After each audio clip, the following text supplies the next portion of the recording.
The Secret Garden, Chapter 17. A Tantrum. She had got up very early in the morning, and had worked hard in the garden, and she was tired and sleepy, so as soon as Martha had brought her supper and she had eaten it, she was glad to go to bed. As she laid her head on the pillow, she murmured to herself, "I'll go out before breakfast and work with Dickon, and then afterward, I believe I'll go see him." She thought it was the middle of the night when she was awakened by such dreadful sounds that she jumped out of bed in an instant. What was it? What was it? The next minute she felt quite sure she knew. Doors were opened and shut, and there were hurrying feet in the corridors, and someone was crying and screaming at the same time, screaming and crying in a horrible way. "It's Colin," she said. "He's having one of those tantrums the nurse called hysterics. How awful it sounds!" As she listened to the sobbing screams, she did not wonder that people were so frightened that they gave him his own way in everything, rather than hear them. She put her hands over her ears, and felt sick and shivering. "I don't know what to do. I don't know what to do," she kept saying. "I can't bear it." Once she wondered if he would stop if she dared to go to him, and then she remembered how he had driven her out of the room, and thought that perhaps the sight of her might make him worse. Even when she pressed her hands more tightly over her ears, she could not keep the awful sounds out. She hated them so, and was so terrified by them, that suddenly they began to make her angry, and she felt as if she should like to fly into a tantrum herself, and frighten him as he was frightening her. She was not used to anyone's tempers but her own. She took her hands from her ears and sprang up and stamped her foot. "He ought to be stopped! Somebody ought to make him stop! Somebody ought to beat him!" she cried out. Just then she heard feet almost running down the corridor, and her door opened, and the nurse came in. She was not laughing now by any means. She even looked rather pale. "He's worked himself into hysterics," she said in a great hurry. "He'll do himself harm. No one can do anything with him. You come and try, like a good child. He likes you." "He turned me out of the room this morning," said Mary, stamping her foot with excitement. The stamp rather pleased the nurse. The truth was that she had been afraid she might find Mary crying and hiding her head under the bedclothes. "That's right," she said. "You're in the right humor. You go and scold him. Give him something new to think of. Do go, child, as quick as ever you can." It was not until afterward that Mary realized that the thing had been funny as well as dreadful, that it was funny that all the grown-up people were so frightened that they came to a little girl, just because they guessed she was almost as bad as Colin himself. She flew along the corridor, and the nearer she got to the screams, the higher her temper mounted. She felt quite wicked by the time she reached the door. She slapped it open with her hand and ran across the room to the four-posted bed. "You stop!" she almost shouted. "You stop! I hate you! Everybody hates you! I wish everybody would run out of the house and let you scream yourself to death! You will scream yourself to death in a minute, and I wish you would!"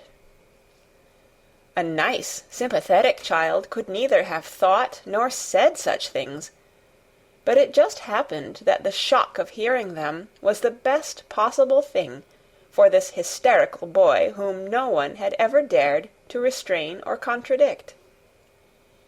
He had been lying on his face, beating his pillow with his hands, and he actually almost jumped around, he turned so quickly at the sound of the furious little voice.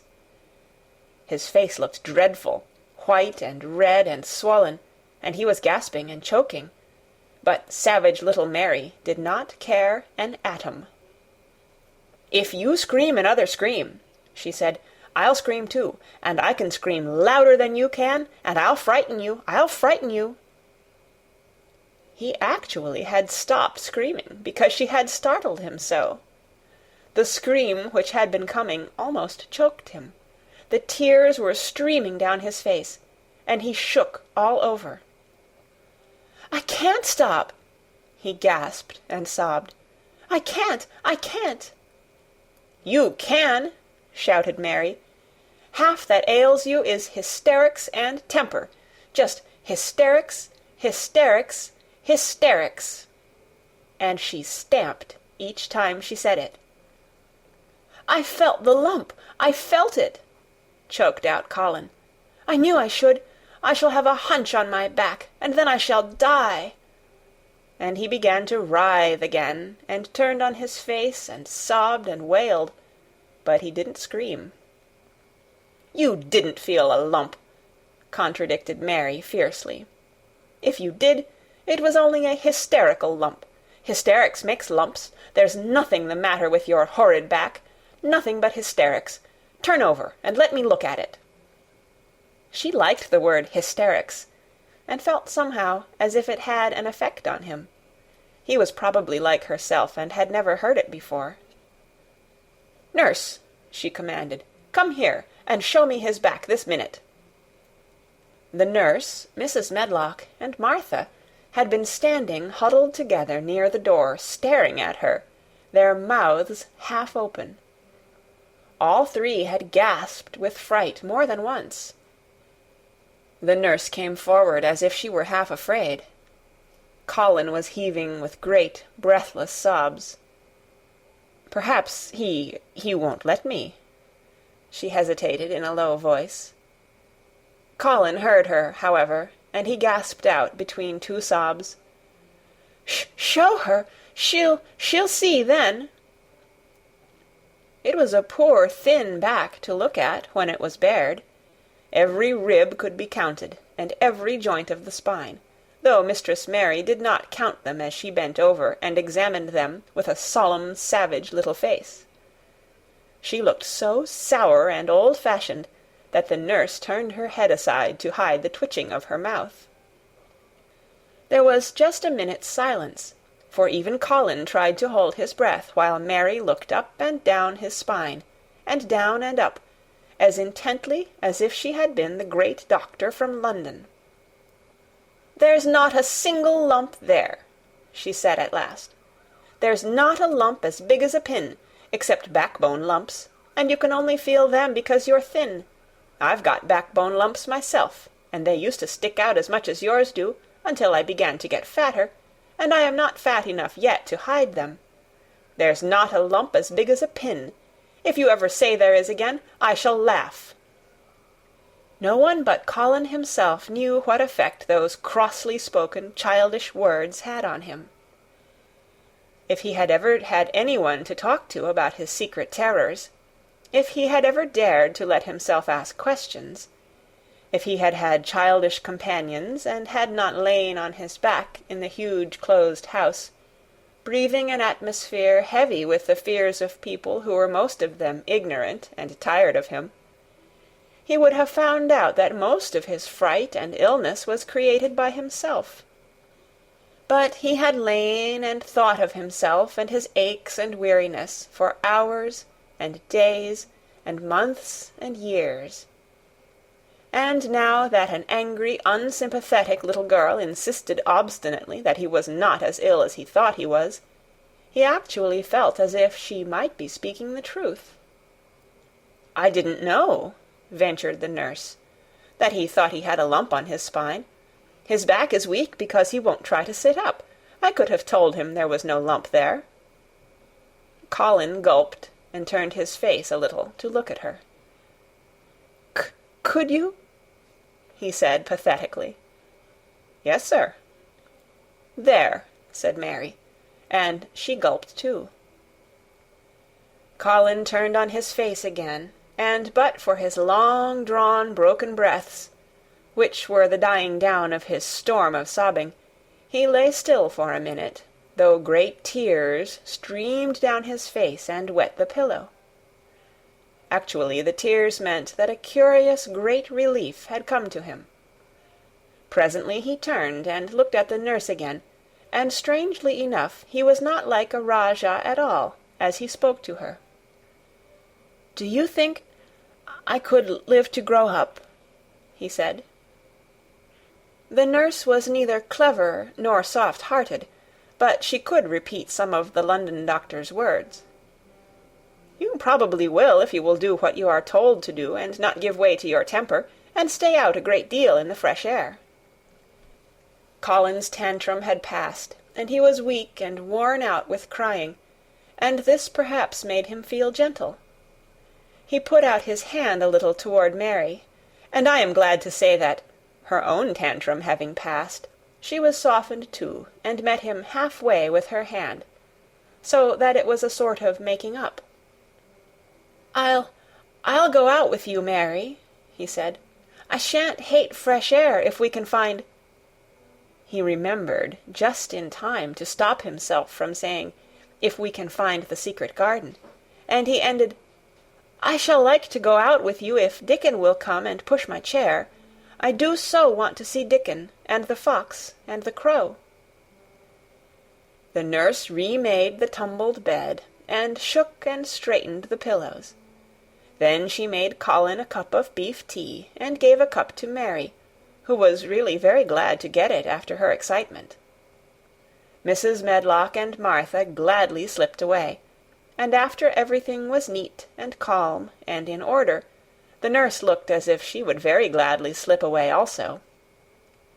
She was a healthy young woman who resented being robbed of her sleep, and she yawned quite openly as she looked at Mary, who had pushed her big footstool close to the four-posted bed and was holding Colin's hand.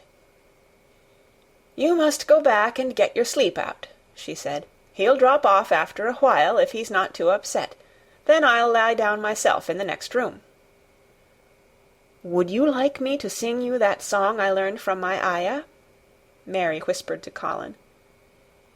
His hand pulled hers gently, and he turned his tired eyes on her appealingly. "Oh, yes," he answered.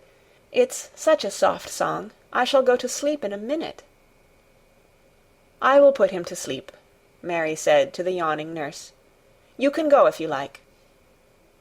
"Well," said the nurse, with an attempt at reluctance, "if he doesn't go to sleep in half an hour, you must call me."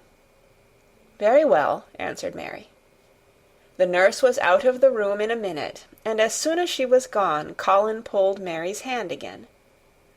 "I almost told," he said, "but I stopped myself in time. I won't talk, and I'll go to sleep. But you said you had a whole lot of nice things to tell me. Do you think you have found out anything at all about the way into the secret garden?" Mary looked at his poor little tired face and swollen eyes, and her heart relented. "Yes," she answered, "I think I have, and if you will go to sleep, I will tell you tomorrow." His hand quite trembled. "Oh, Mary," he said, "oh, Mary, if I could get into it, I think I should live to grow up. Do you suppose that, instead of singing the ayah song, you could just tell me softly, as you did that first day, what you imagine it looks like inside? I am sure it will make me go to sleep." "Yes," answered Mary. "Shut your eyes." He closed his eyes and lay quite still, and she held his hand and began to speak very slowly and in a very low voice. "I think it has been left alone so long that it has grown all into a lovely tangle. I think the roses have climbed and climbed and climbed until they hang from the branches and walls and creep over the ground, almost like a strange gray mist. Some of them have died, but many are alive, and when the summer comes there will be curtains and fountains of roses. I think the ground is full of daffodils and snowdrops and lilies and iris, working their way out of the dark. Now the spring has begun, perhaps...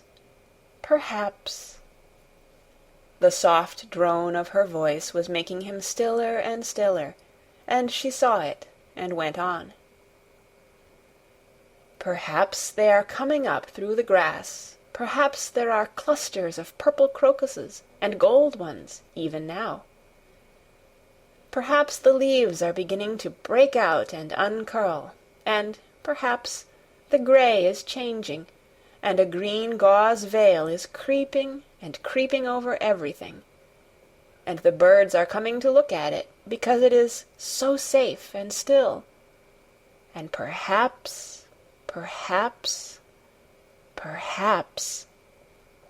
very softly and slowly indeed, the robin has found a mate and is building a nest. And Colin was asleep. End of chapter 17. Read by Kara Shallenberg on February 9th, 2006, in Oceanside, California.